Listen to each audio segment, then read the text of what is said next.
60 seconds to comply. I think you'd better do what he says, Mr. Kenny. You have 60 seconds to comply. This is minute 64. Part man. Part machine. All pod. This minute begins with Robocop taking a visor full of blood and ends with him being reminded of his directives. We're getting to pretty much the juicy moments of this particular scene, aren't we? Yes. I do want to, before we go on, I do want to do my due diligence, because I forgot to do the commentary notes last... Oh, yes.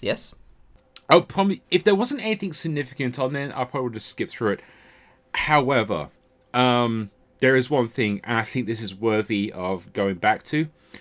So they're talking about the actual music in this scene, and how in the sound mix they decided to tone down the sound effects and really ramp up the music. And the music is phenomenal in this particular scene. However, the one thing I really wanted to point out is that in the commentary, John, the producer, actually says that Steve Flick and Joan Pospisil won an Academy Award for this movie. I had a look. It was a Special Achievement Award, but they did get nominated for Best Sound and Best Video Editing, but unfortunately that was it. So yes, Robocop is technically an an Academy Award-winning film. Yes, just not in the ways you would hope. No. It definitely didn't get anything like director or anything like that, which is a bit of a shame. But yes. It's a masterpiece, people. It was nominated for a lot of things. I thought I might as well check it out while I was here. It was nominated for a lot. But most of the main awards it won were the Saturn Awards, where it won Best Science Fiction Film, Best Director, Best Writing, Best Makeup, Best Special Effects, and it won a couple other awards, but it got nominated for a ton of different things. So, yeah. Good on Steve Flick and John Pospisil. What a name. I know. I had to write it down to make sure I could pronounce it right. Because P-O-S-P-I-S-I-L. So it's yeah. I'm sorry. So I went down a real rabbit hole on this particular minute because it's an example of the hero receiving information that we as the audience were already aware of. And I think the manner in which information is delivered within a narrative is an important but very subtle art form. It's something I don't hear a lot of people talking about, but it makes a huge difference. You know, some stories, they begin at the end, and you know that your hero is destined to win or lose. Like, hey, this is me. You're probably wondering how I got in this situation. Or, you know, you're watching the character dying in the opening scene, and then you go back to the beginning and okay, how do they get there? Well, we kind of had Robocop die at the beginning of this movie, but... Sort of, yeah. So that's probably the most stylized and uncommon way of revealing information, but I think there's a lot of stories like Robocop where you're one step ahead of the hero and you're anticipating how they react to all those reveals. And then you have what I would say is the most common form, which is your typical hero's journey. Your Luke Skywalker, your Harry Potter, you're learning about this magical new world for the first time with the hero. And I wouldn't say there's any one method that's better than the others, but it really does come down to what is going to create the most tension or excitement or disorientation or whatever it is that you're going for. I'd say it's a matter of execution to fit the story rather than anything is particularly better. Like, you get some people go, no, you have to do it in a particular way. No, it really depends on the story. Like, you can go forward and step backwards. A great example of that, modern day, The Suicide Squad with James Gunn. At least the first third of that is kind of back and forth time shifting around, and it works great for the narrative flow. But sometimes a good story is done linearly, so it really depends. So I was thinking, in Robocop, what is we actually gaining by telling the story in this way as opposed to any other style? And I think if you're a little bit ahead of him, you get to see the greater social and political and cultural context that led to his death and rebirth. Because I think if it's all from his perspective, A, it would be a very short film. And B, it would truncate a lot of the OCP commentary on the corporate world and how little they value the police or human lives.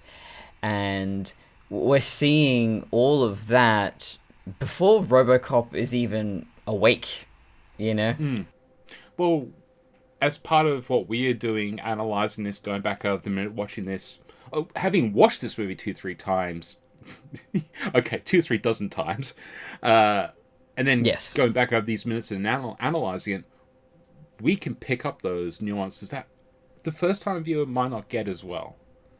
But all that stuff adds that flavour to the world, so it doesn't feel quite so bewildering what's going on. Oh, it's just this robot turns up out of nowhere. No, you figure out, like, there's a corporate agenda behind it, and you can pick up on those nuances without deep diving. Not that you shouldn't stop deep diving. Please continue deep diving. Always. That's the way to do it. I don't know if I mentioned this in the podcast before, but my middle brother, he doesn't watch a lot of movies, and my family's always having a go at him. You haven't seen that one? You have never seen that movie? Oh my god, you need to watch more movies. So we're always telling him to watch more movies. And so his solution was not to play less video games and watch more movies. No. While still playing the video games, he watches YouTube summaries of movies. Oh, no! Oh, and it kills me. I was so offended that I made him sit down and watch Christine with me, because, you know, cinema is not about the information, I don't think. Especially a John Carpenter movie. I think a lot of them are very bare bones. It's about the music and the cinematography and the feel. Well, I had a friend that was almost the exact same thing. I think we have touched on this in the past, ages ago. But it's like, there are people that will just read the Wikipedia article and go, oh yeah, I enjoyed that. And it's like, but no, you've just watched a summary. You've not ingested the thing. Yeah. I like Robocop, I think, is a very basic plot. If I told you the entire plot of Robocop, you'd probably go, that sounds alright. No. Yeah. What makes it so good is how the story is told, not what the story is specifically. Yeah. Well, cinematography helps the storytelling. Acting helps with storytelling. Like, we keep pointing out how good some of these damn actors are. Yeah. Like, we literally have one of the best actors in this movie in this minute getting the shit kicked out of him. Yeah. You can't capture the essence of Kurtwood Smith in a Wikipedia summary.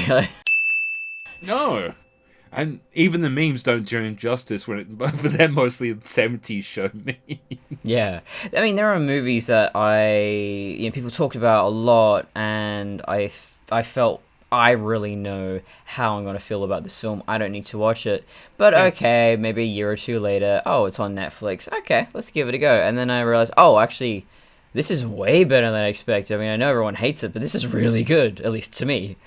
This is why I think when I've touched on this in the past, like, this is why I think, like, the internet's kind of ruining a lot of cinematic experiences from that point of view of, like, we're getting this generation where people are watching things like, I'm not doing this deliberately to point them out, but like CinemaSins, where it's really crude, shit tier, nitpicky analysis, and people think that's the way you do it. Yeah. And what's worse is how we get film producers that turn around and go, we don't want our movie to be nitpicked within the end of their life. We better just over-explain shit. And that's how you end up with the Robocop remake. This is why I feel that the internet is technology that the Men in Black were unable to stop from spreading out to the general populace, and it's sort of a reach exceeding our grasp. Humanity wasn't ready. We were supposed to get the internet in 2040. Look what it's done to us. Look what it's done to our culture.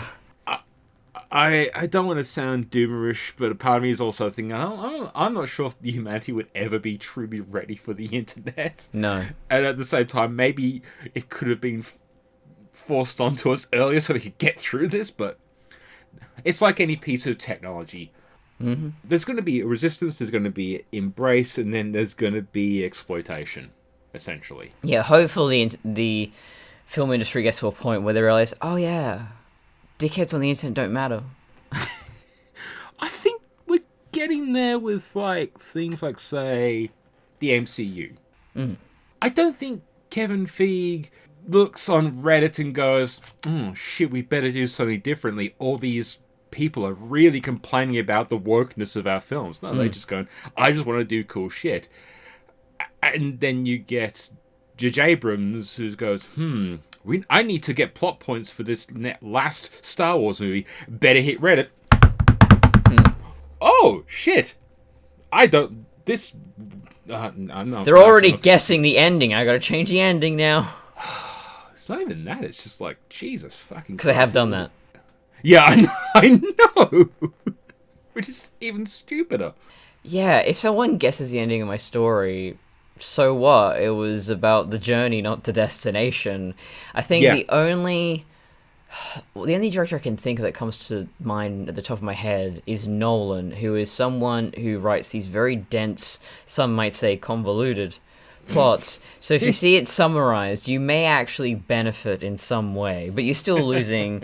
I think he is an old school cinematic mind visually. So yes, you're going to still lose a lot, but you might actually understand the plot better. Yeah, well, he definitely was the one that was like pushing for Tenet to be... has to be cinematic because it was made for cinema and you have to watch it in the cinema. And it's like, a lot of people are just like going, I don't think it was really worth it. Yeah, sound mixing was very strange. It was a very long movie. I don't think that Nolan has ever watched a movie shorter than 3 hours. And I don't think he's ever watched a movie on a television screen. He has probably this massive home cinema, which is just basically fucking IMAX. And that's how he watches everything, even YouTube videos. Or he's that kind of fucking nerd where he's got like an old 16mm projector. Yeah. And a shot. No, that's in the other cinema in his house.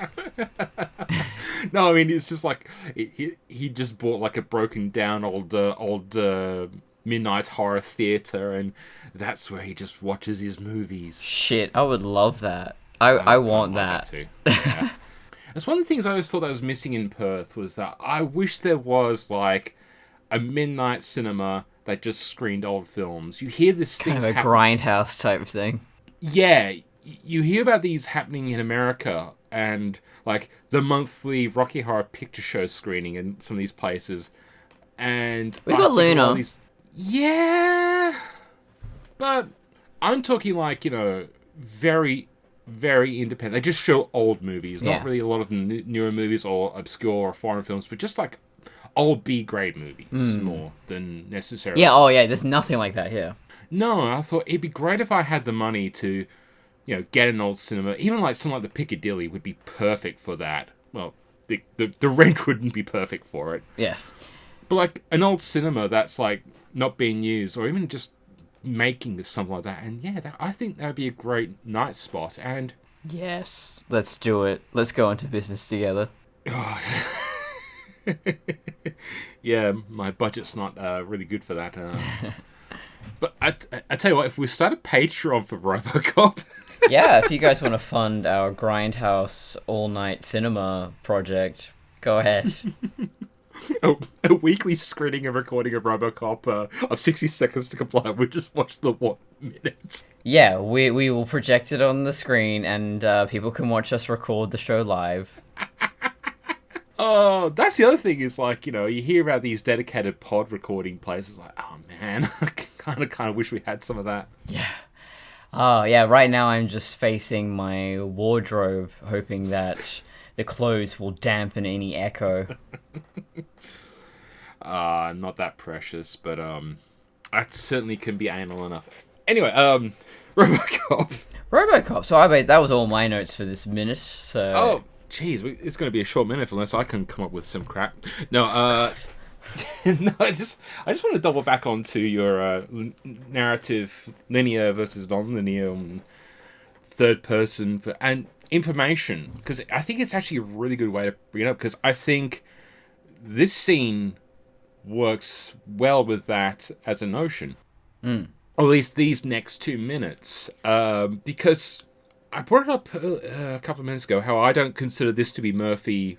Or at least I don't consider Robocop to be Murphy until after the Dick Jones reveal, the OCP, the beginning of the third act. when he finally unmasks. That's when I think of him as Murphy. At this part, he's still in that transitory space where he's still finding out what happened to him. But I don't think this is Murphy. I think this is kind of that almost nebulous point of his personality where it's almost like he's getting the revenge, but he doesn't quite know why, and his humanity's not there just yet. It's almost like the programming is still in place. Yeah, and it'll become more apparent in the next minute, but there is something about the way he's acting where it's not purely robotic. There seems to be some conflict going on in there, and I think Peter Weller does a fantastic job of conveying that. And when he's got all this crap on his face, you've got nothing to work with, basically. But it's almost purely emotionless. Like, Robocop himself, how he's acting, the tone, everything like that. It's, the Miranda Rights, you're under arrest, you have the right to remain silent. But it's his movements that are really brutal. And this is probably the most aggressive and brutal we'll ever see this character. Yeah, because he's generally just walk in, shoot everybody down, get on with the job. Whereas here, he's really just going after Boddicker more than is necessary. He's toying with him. I think it's really interesting because when we get to Act 3, when Murphy is revealed and we start finding a bit more of what's going on inside of his head, the scene between Robocop and the Boddicker gang isn't this brutal. It's quite, dare I say, clean? I mean, the violence is amped up. There's more gunplay, there's more explosions. But even the moments between Boddicker and Murphy aren't this brutal. I guess they're more on even footing as well. This really is Robocop. It's sadistic. Yeah.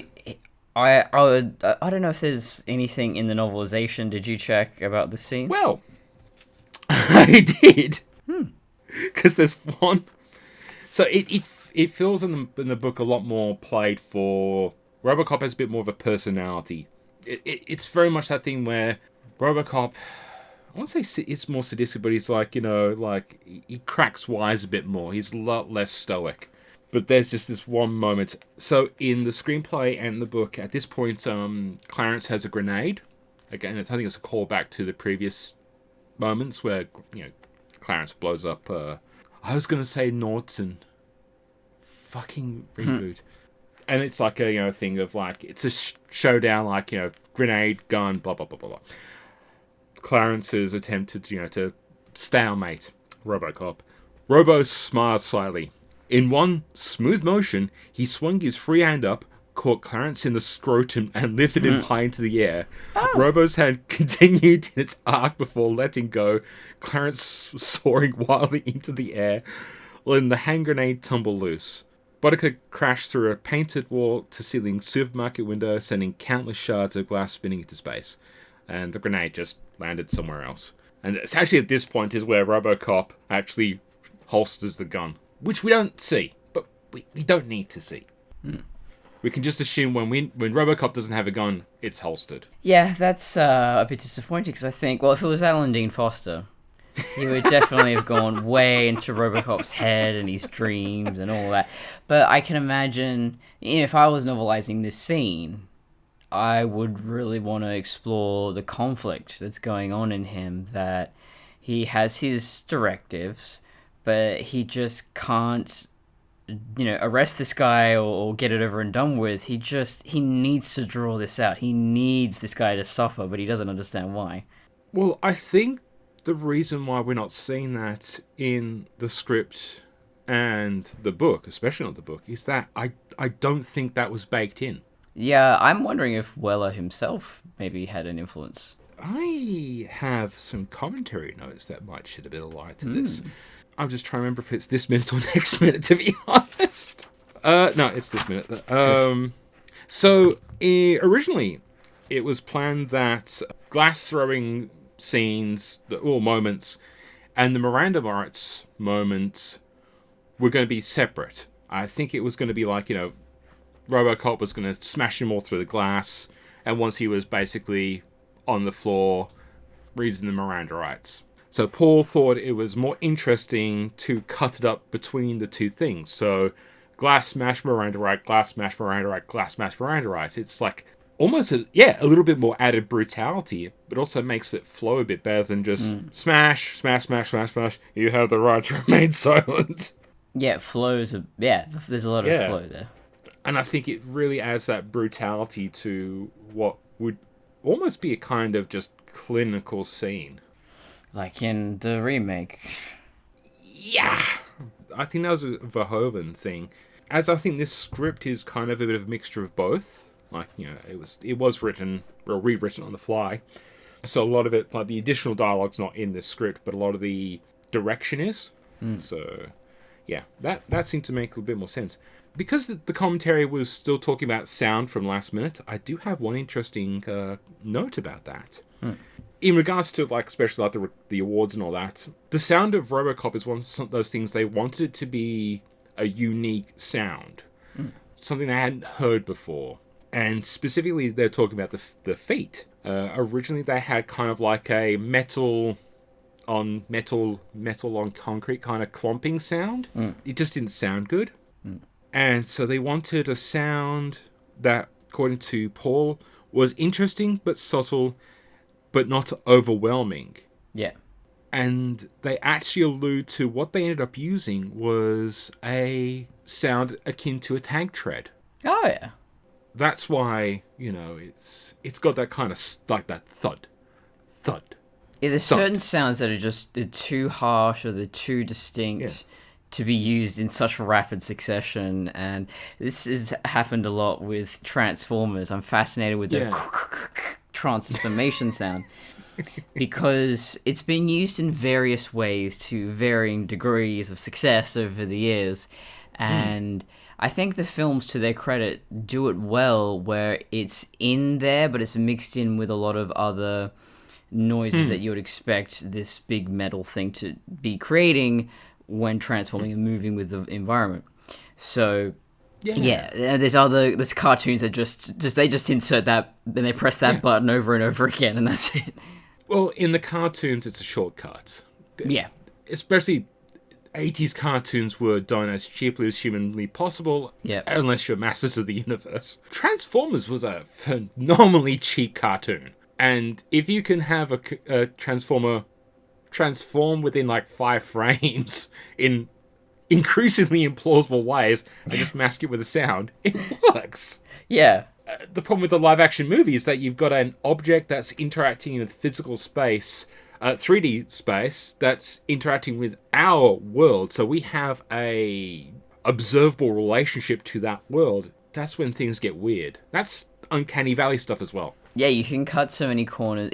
Uncanny Valley in audio, I don't think anyone's really talked about that much, but it's true. We notice when something's wrong, and so in a cartoon, if it's just fine. Yeah. But if it's in a live-action movie, then you're expecting, well, there's explosion sounds in the background, there's voices, there's echoes of the building walls, there's so much more that you have to factor in. And yet there's also a lot of ways you can shortcut it as well, because there is narrative shorthand just on audio. The classic being, I don't think you get as much now, but when, say, late 90s, early 2000s, even when there was a laser printer, it still made the because if you didn't add that sound, people they got disconnected. They just went, no, that's wrong. I'm wondering what they're going to do with electric cars in movies. We haven't seen too many, but if you... and so far we haven't had major hero electric cars. It's always been, your typical gas-powered or... They will add a sound. Yes. They will add a sound. And they'll have to. Well, that's the thing. It won't be it won't be an engine. It might be a whine. It will be... turbine engine sound like in Knight Rider. Yeah, that's it. There would be a certain indicator of whine because it's trying to have something in motion. Because even the spinners in Blade Runner have sound. Yeah, it's this whine. Yeah, so even that, it's an indicator to the audience that something is happening. Yeah, even though the static shot of the car moving It's an audio cue on top of a visual cue. Yeah, it's like Star Wars. You wouldn't, or Star Trek. Well, shit. It's exactly what I was hoping to spare you from. You want sound in space, even though it makes no there's sound fucking in space. sense. But Yeah. it would be very weird if it was completely silent. This is one thing that I kind of get with the modern day interpretation of Trek and other movies and stuff. When flying through space, like in the old ones, they just had the star field fly at the camera. That was just, there's stars in the sky. You just fly towards them. It makes sense. And then people went, that doesn't make sense at all because those stars are so far away. And it's just like, yeah, but you kind of need to show movement. If you just have a black screen, how it would normally look, it just looks weird. Scientific accuracy, it sometimes it helps, sometimes it hinders fiction. Well, now all space is a fucking nebula.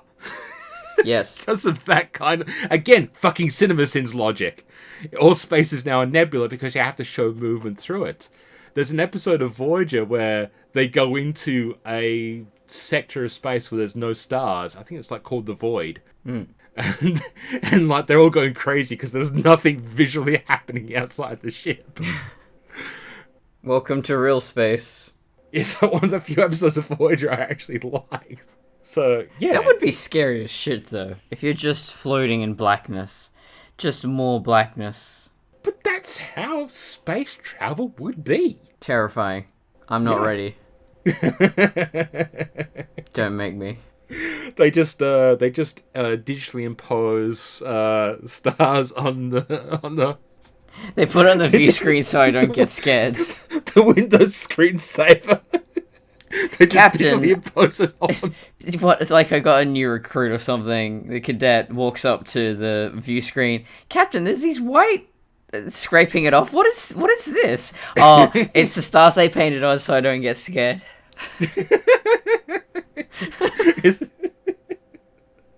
I wanted to... Oh, God. See, about a year ago, I started writing a script for a Star Trek parody. That's something I have to include. You gotta put that in, yeah. Yeah, so it is interesting you bring that up about, there's a disc... the point I was going to... Actually, the fact I was gonna make is... Hyper-normalization, I think, is the word, where... Or hyper-reality, or something like that, where we have an idea of what reality should be like, so that when we're presented with the truth, we go, well, that's not real. No, that is the reality. The version you are expecting is from Disneyland. I'm sorry. Well, here's a funny thing. So, the cricket sound on movies. We all know that sound. That particular cricket only exists in a very specific area. That specific area being Hollywood. All right, California, sort of, yeah. Exactly. So basically, they're recording ambient sound as close as, of course, close as they can get without, because they're not going to travel to the other side of America just to get ambience. That's just one of those sounds they just keep hearing in LA. So they recorded that as ambient track, and that became ambient noise in pretty much most Hollywood films, especially like westerns and stuff, like outdoorsy areas. So that sound of that cricket became synonymous with outdoors, even though it doesn't exist within like 99.999% reoccurring of the fucking planet. Yeah, or the bald eagle sound you often hear is a hawk, because bald eagles kind of sound like me, me. And you want to have that mighty screech. I can't believe such a big, badass-looking bird just goes, meh, meh. It's almost like media is constructed to make the people look the best as impressive as mostly possible, America. Yeah. So, yeah, it... As a species, it's a big compliment, though, that another species you have no relation with at all has gone to the effort of making you look more badass. It's like evolution went, we're just going to make you terrifying in all ways but one.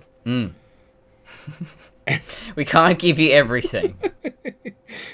Don't worry, you'll evolve into a bigger squawk, but your probably beak's not going to be that big and terrifying to accommodate. Yes.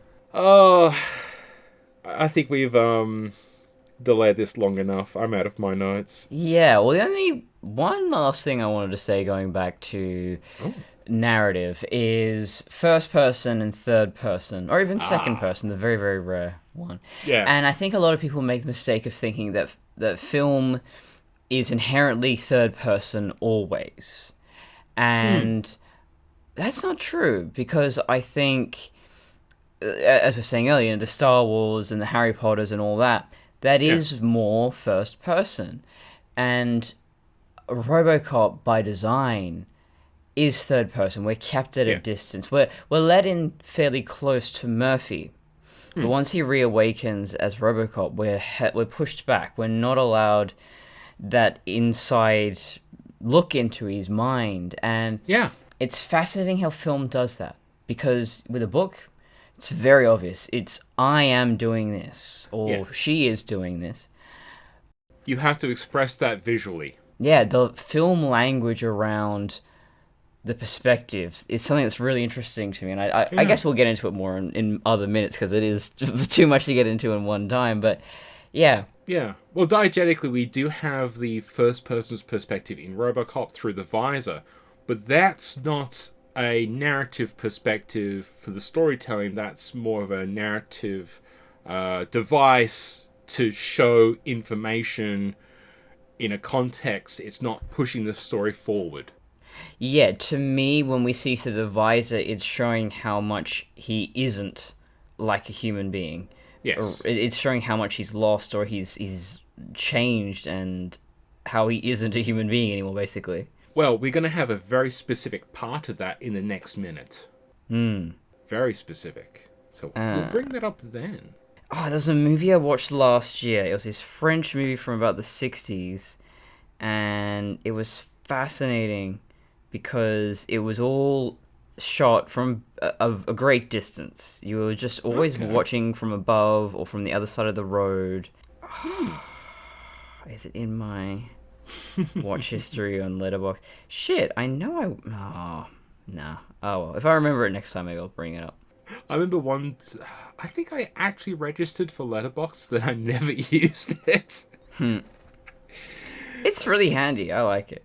Yeah, I think I because there was going to be a thing on Fruitless Pursuits to do it, and I never kept up with it. Is it that old, man? Shall we? I guess we shall. Gaslighting Robocop. Alex, how do you feel? I feel fine, Dr. Norton. Minute 69. Nice. It's essentially the cocaine factory scene, but this time it's the blue pills from the Matrix. Oh, God, this is so bad. So, let's just quickly reverse back to Nick 68. He finds out about this factory by interrogating a guy in a really dumb speech. So, okay, cocaine factory. Just done bad. Yeah, This lacks all the charisma. You know, it's filmed in a much more frenetic way. Yeah. He comes in with the motorcycle and it's so intense. And yes, they filmed a more intense action scene, but it says nothing. It says nothing. Yeah, it's all sound and fury signifying nothing. Yeah. Oh, yeah, it's the living embodiment of this movie. Cinematically speaking, yeah, it's not badly made, but it's just, it does nothing. Like, it's Robocop chasing down the guy that blowed him up, but we never really get a sense that in the original movie there's a relationship between Robocop and Boddicker that's really fairly damn well established.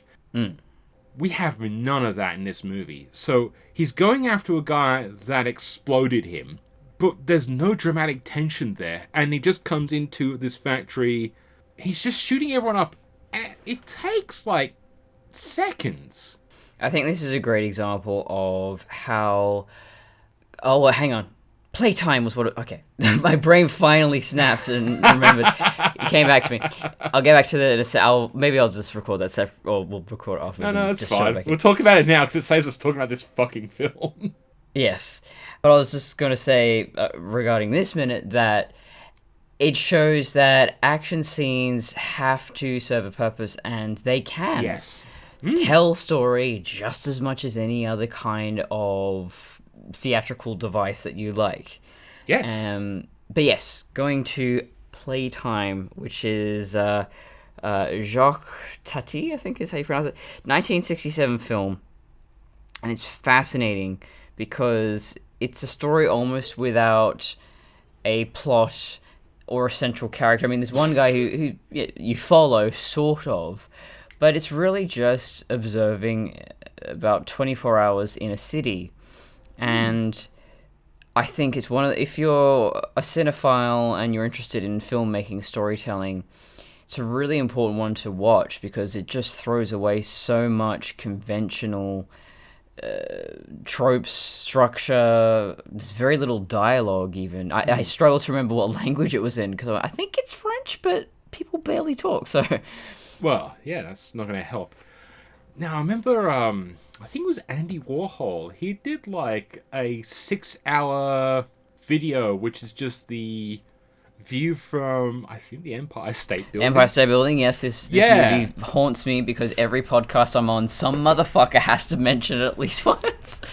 Okay, I'm sorry. But it's just one of those things of, from a narrative point of view, yeah, it's fucking terrible, but as a piece of, like, narrative storytelling, yeah, that sounds perfect for Andy Warhol. I tried to watch it, I can't. No, I mean, there's nothing happening. It's just the same thing over and over again. But as a piece of art, that's brilliant. You know, it's that modernistic view on the industry and all the other stuff that Warhol was famous for. He didn't just paint a can of soup because he liked cans of soup. He was making commentary on how art is produced and industry and all the other bullshit he's talking about. Yeah, and I think as we compare both Robocop films, what I'm noticing is intent and passion are probably the most important things in a storyteller. It doesn't matter if you have that much experience even,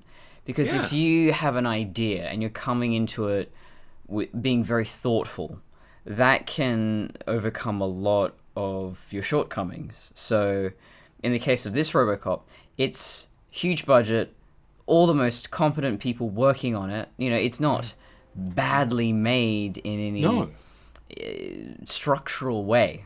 It's a very structurally sound film, or technically.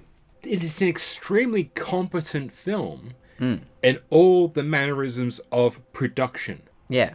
In regards to storytelling, theming, all the stuff that was made the original one phenomenal. Yeah.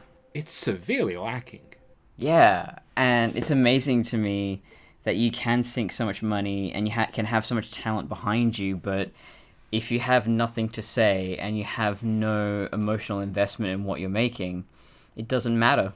For me, it also makes it worse because this is a remake of a movie that does have a lot to say. Yeah. That is insanely layered with a lot of messaging and a lot of theming and stuff that we can watch this so many times. We can analyze this minute by minute and come up with so much cool shit to say about it. And we can go to the original creators and find out what they were talking about. And it's so densely layered and it's phenomenal. And I come to this movie and I don't want to talk about it. Week after week. And we... Yeah. I called this my penance originally a year or so ago because I thought this is the dumb shit that I should do. Because, you know, it's funny and it's bad. But the more we talk about this movie, the more I fucking hate it. I'm actually learning a lot from it, though, weirdly. And I think it was definitely worthwhile putting both in this podcast because it makes me feel, you know, I've just ordered my first camera and I'm feeling like I could film a movie. I really could, not because I have the technical skills of the Robocop remake people, but because I actually have something to say. And in Stephen King's On Writing, his memoir / writing instructional kind of thing, he says that themes aren't important when you're writing your first draft, but I kind of disagree. When I'm coming up with an idea, almost from the beginning, I am asking myself, well, what am I really saying? So if I'm writing about a robot cop, well, what is this really about? Is it just about a robot cop, or is it deeply cutting satire of the current capitalist scene of the 1980s? No, you definitely got a valid point here. I am going to agree on one thing for what Stephen King says, because I very firmly believe that a first draft isn't perfect. No. By any stretch of imagination. A first draft should just be getting your shit out there. Yeah. If you want to put themes in there, put themes in there. It's not necessary. No. Just get it out and work it. And then layer it. I guess it depends where... I mean, everyone has a different writing style. So I guess for me, I go, okay, this is a commentary on this, and then I can build I can build the symbolism and all of that, the visual language, if you will, on top of the theme. Whereas, if I came to the concept first and then tried to get to theme, for me that wouldn't work, but maybe for other people it does.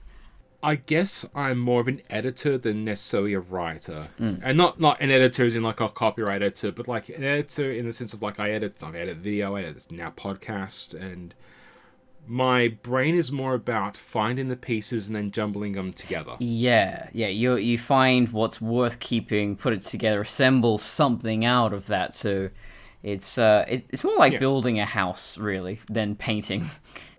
A skill of a good editor is also about killing your darlings. Yes. Killing your baby, killing whatever you want to use the phrasing. If it's not working, get rid of it. Yeah. I find for me, it's one of those things where if I can get the ideas down. If you've got a theme, get it down in. But it's more, you go nowhere if you try and get it perfect the first time. If you could just get the shit down, get your first draft done, you can work with that. Yeah. That's just a mentality I think is always preferable. I know people probably want to polish their first turd in 5 seconds, but honestly, you're better off just getting it down than working it. Writing takes a long time. Yeah. And there's writers who will edit and write at the same time. I know people on the Orson Dragons crew, they talk a lot about writing, and sometimes it's one of those things where they'll say they might write a chapter of a book, and then before they go to the next chapter, they might they might edit the first chapter and then write the next one, edit back. They might edit and go back and forth. Some might write the entire thing in one shot. But they always edit. They always go back and see what needs fixing. And if something is missing, insert it. And if something's not needed, get rid of it. That's what I think of as an editor. So I think that's everything for this particular minute. Yeah, and let's see if this survives my edit. Probably. The funny thing is I'm less precious now with editing this because I find most of it fascinating. If it's not fascinating, I get rid of it. Yeah, I feel generally whatever we're talking about, even if it is a bit of a tangent, it's still coming around to making a point, and we're kind of doing this, I don't know, comparative study. And I do this with my other podcast as well, that it's never just the movie on its own. It's, well, what is it like compared to movies now, or movies then, or movies that came before it? Yeah, no, that's it. Yeah, comparative analysis is always handy, and doesn't necessarily have to mean one is better than the other. It's just sometimes it's, again, one of my critiques of modern day Hollywood is this bullshit of we have to over-explain because we stop nitpicking, but doesn't necessarily mean you're making a better film because of it. You're stopping nitpicking. Great. Is it working? No, fucking get rid of it. Shouldn't even be the priority. I would never give a shit if someone nitpicked and said, oh, well, actually, if they did that, then, scientifically, such and such, fuck off. Well, we need the moment in Robocop where we finally where they do a deep analysis on how they have the bulletproof metal for the armor, because that's what this movie's entirely missing. Yeah, every time I watched the original Robocop, I thought, I just cannot get on board with this robotic cop concept until I understand what he is actually made of. Yeah. I mean, they call it Kevlar, but Kevlar's not a metal. This is far too vague for me, I'm afraid. It's just too much I can't of a buy this entire concept of a robot man. Anyway, where can the lovely viewers find you? You can find me at travidesigns.com, patreon.com/travidesigns. I need to find time to actually work on my own goddamn podcasts. Why did I make so many podcasts? Now I'm working full time. I don't know, and I keep writing more novels that will never be published probably. And you can find me. Oh yeah, the other thing I got to edit is my YouTube videos. Courtney Colson on YouTube, where I get very TMI about my whole life. So if you want that, go ahead. And The Greatest Regeneration on Instagram, where I relive the 1980s in chronological order. You're up to 1982 now, aren't you? Up to 82, and it's going to be a great year. There's so many good movies. You got Tron, you got Blade Runner. Yeah, got a few corkers coming out. And once you digested all that, you can kind of find me at Fandom Crossing and Helios Photos. I lost a subscriber. I only had 43. Whoa. So it's easy to notice. I think they saw that I positively reviewed Matrix Resurrections, and they went, fuck that shit. I'm calling you out, person who's never going to hear this. Anyway. But you can check us out on Simplecast, Spotify, Apple's, Google's, YouTube's as well. Do all those nice algorithmic things like give share, us pity subscribe. subscriptions. Yeah, give us a pity subscription. You know, is that the digital equivalent of a reach around? I don't know. Maybe. As the system screws us, no, I don't want that imagery in my head. Write review, like, share, just spread the word, do all that other fucking shit, and until next time. Robocop. I said Robocop. I cannot fucking talk and look at a screen with words on it at the same time. I'm looking at gaslighting Robocop, and then I actually wrote down one this week, but that's for next episode. Okay. Robocock. Yep. Okay. It's nice, simple, straight to the point. Yeah, you gotta throw in some of the classic Robococks. The Robococks of yesteryear.